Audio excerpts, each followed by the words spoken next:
Stephen Jolley, veteran community broadcaster, RPH Australia and Vision Australia Radio. In conversation with Beck Pasqualini, RPH Australia. So thinking about things that could help community radio stations become more accessible to people in their community with not only print disability but just any kind of disability. What do you think Vision Australia Radio did to enhance the participation of people with disabilities?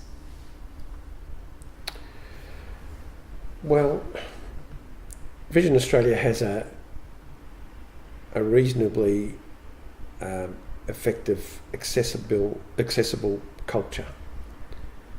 So its approach would be, and it has been in the past, let's make sure that if people need Braille for notes, that Braille producing facilities are available. I'm not saying that every radio station should do that, but I'm saying that was sort of the approach that, I had access to a Braille embosser so I could prepare something on, using the computer and then send it to the embosser and Braille it off. Studio equipment was designed so that, or modified so that it could be used with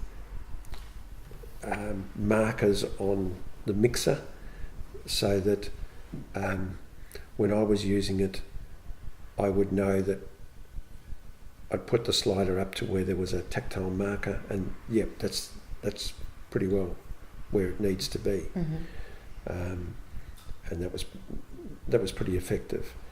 The software was practical and accessible, so I used an editing software called Studio Recorder, which worked very well. It didn't have all the bells and whistles of some software products, but it's horses for courses. If you don't need those features, don't worry about them. If you're not mixing a whole lot of stuff, and often you're not for the kind of radio that we're doing. You're not producing music, so you don't need all those features. So it's got to be an environment that's, and it was at Vision Australia. It was an environment that built up gradually, but it wasn't suddenly real good overnight. But we developed it. I think in the very early days, the fact that people doing a lot of the technical operation were people who were blind themselves meant that we bought equipment that was appropriate, and it was modified in an appropriate way. And I love that the first thing you mentioned was culture, because that keeps coming up in our conversations with other stations that have done great work to include people with a disability, and they've talked about having a culture where they ask questions and are open to listening to people's needs and to just taking every person individually as they come and to finding out what barriers might be there in terms of their participation and working with that person to make sure they can participate. So are those things that you feel that were done quite well, that people with a disability were listened to and were involved in management or board level, programming level, as well as presenting? Yes, I think that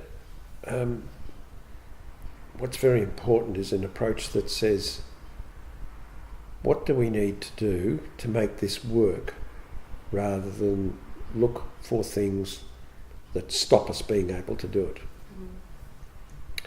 it. Because the objective of an organisation shouldn't be to have all its processes running smoothly. It should be that it does what it's tasked to do, and that's produce good radio to meet audience needs.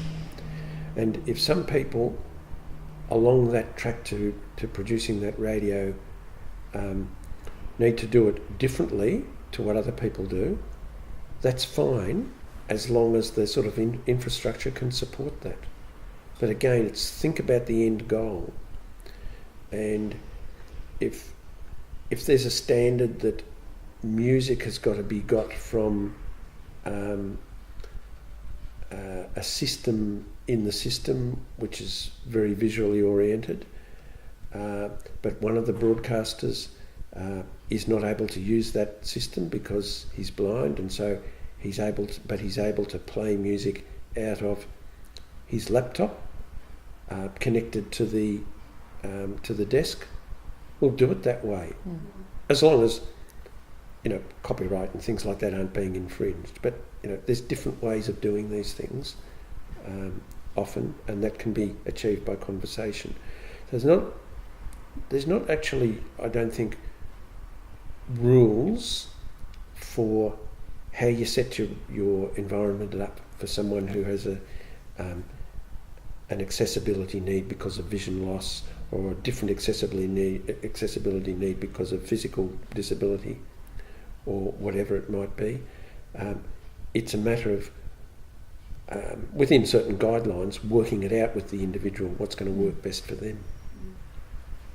And what are some other basic things that stations could do to get started? Like, are there things that would be helpful if you walked into a station tomorrow that the station manager pointed out to you or made you aware of? Yeah. I think if we take a case study rather than give a general answer, and this might help people develop their thinking. So, say I said to a radio station, a local community radio station, I'd be interested to be doing a current affairs program once a week, 1 hour chat with people in the community of, that would be of interest. So it might be somebody from local government, it might be somebody from, say, the local Centrelink office, all sorts of different people who are community achievers, from the local area, traders, etc.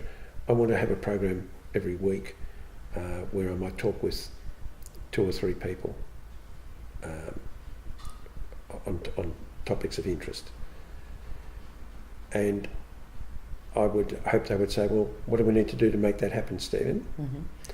I'd say, well, firstly, would you be expecting me to do the production myself, or would there be someone who I can work with who would get the people up on the phone and put them to air and do the other production stuff that needs to be done, play, linking music, station announcements, etc. So we would establish that. If it happened that they said, no, everybody does their programs on their own, we're not very well resourced to find someone else, so unless you can identify someone to support, we'd be looking for you to do that. I'd say, okay, then I need a telephone and a desk that are going to work for me. So I'd need to understand how the telephone system worked, and they're usually pretty good. They're not hard. The desk, I would need to understand, how the faders work on it, whether I can physically do it okay. And it might be, for instance, that the program director says, oh, well, we always do it out of Studio 5, but it's all touchscreen. And then I'd say, well, is there a studio that's not touchscreen? Oh, well, there's Studio 4, but we don't put that to air. Why? Well, we don't. Just don't do that. But could it go to air? Oh, well, we'd have to get our station technician to do some switching at master control so it could go to air. I think I'd have to talk to him about it. See what I'm saying? You can often find a solution, a way of doing things differently that would achieve the same thing. So it's about the approach. It's about understanding what the person's needs are. So it's very important to the broadcaster to be able to communicate what their needs are, how they think they might be able to do it, and then have a conversation that makes it work. Have plenty of dry or practice runs, so that by the time the person's going to air with their first program, they're not thinking, oh, what do I do next? They're thinking, I've done that, the next step is this. Yep. Like learning to drive, which And I've never also- done, but I understand about doing Yeah, things. I don't drive either. So that you do stuff with memory muscle rather than having to think it through each time.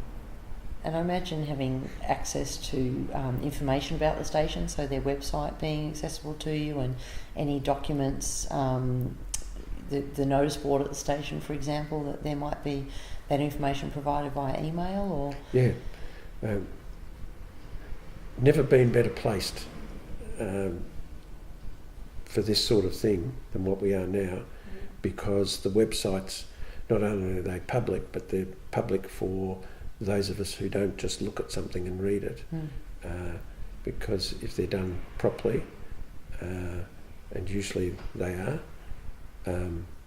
it's a whole new world, a whole other world, meeting accessibility standards. But that is important. But most websites are pretty good now, and you can read content from them. Stephen Jolley, veteran community broadcaster, RPH Australia and Vision Australia Radio. In conversation with Beck Pasqualini, RPH Australia.